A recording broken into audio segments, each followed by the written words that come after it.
I wasn't looking for proof. I wasn't digging through her phone. She offered it to me. And that's what still messes with my head. Because buried between harmless messages was one sentence that quietly destroyed a 5-year relationship. I kissed him. If you've ever trusted someone with your entire world, if you've ever ignored your instincts because you were afraid of being alone, then hit like, subscribe, and buckle up.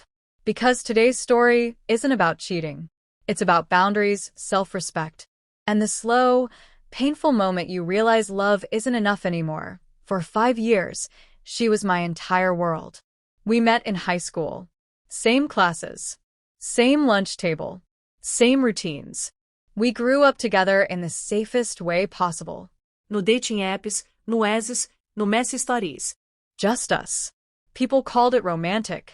Looking back, it was also isolating. No real friend groups.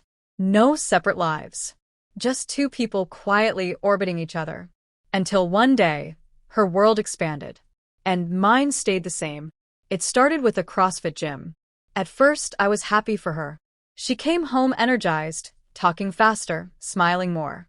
She had inside jokes now. Names I didn't recognize. Then one name started coming up a lot. Adam. 45 years old. Divorced. Confident in that way that comes from already having lived a life. She talked about him casually. He's really good at this. He's helping me train. He's my partner for the competition. I told myself not to be insecure. But insecurity doesn't usually announce itself loudly.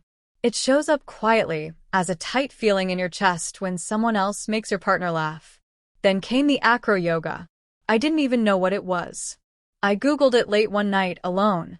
Phone glowing in the dark. 2 people. Bodies balanced. Hands on hips. Eye contact held just a second too long. Intimate. I felt stupid for feeling uncomfortable. So I stayed quiet. Weeks passed. Their texts didn't stop. They increased. Every day. Good mornings. Inside jokes. Train. She was still texting him.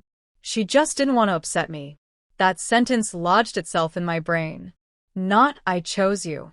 Not, I respected your boundary. Just, I didn't want to upset you. I pulled away after that. Emotionally first. Then physically. And suddenly she was the one begging. Crying. Promising. Saying she finally understood what she'd done wrong. But the damage had already settled in. Trust doesn't shatter loudly. It erodes. Then came his going-away party. She said it was closure. One last goodbye. I didn't fight it. I was already exhausted. A few weeks later, she told me I could go through her phone. There's nothing else, she said. And that's when I found the text to her sister. Not hidden. Not coded. Just honest. O que said Adam. My stomach dropped. When I confronted her, the story shifted. He kissed her. Then she kissed him. Then it only lasted a second. Then she pushed him away. Each version slightly different. Each version softer than the last. For weeks, she had looked me in the eyes and said nothing happened. That's what hurt the most. Not the kiss. The lying.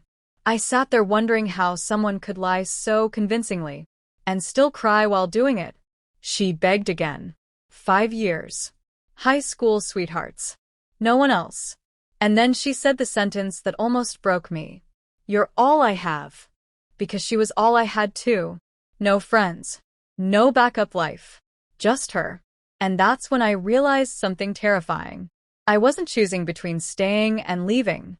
I was choosing between loneliness and self-respect. She kept minimizing it. He kissed me.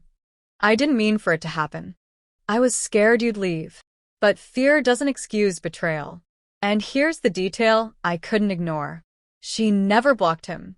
Even after everything, he was still sending her memes. If it was unwanted, why was the door still open? That question haunted me.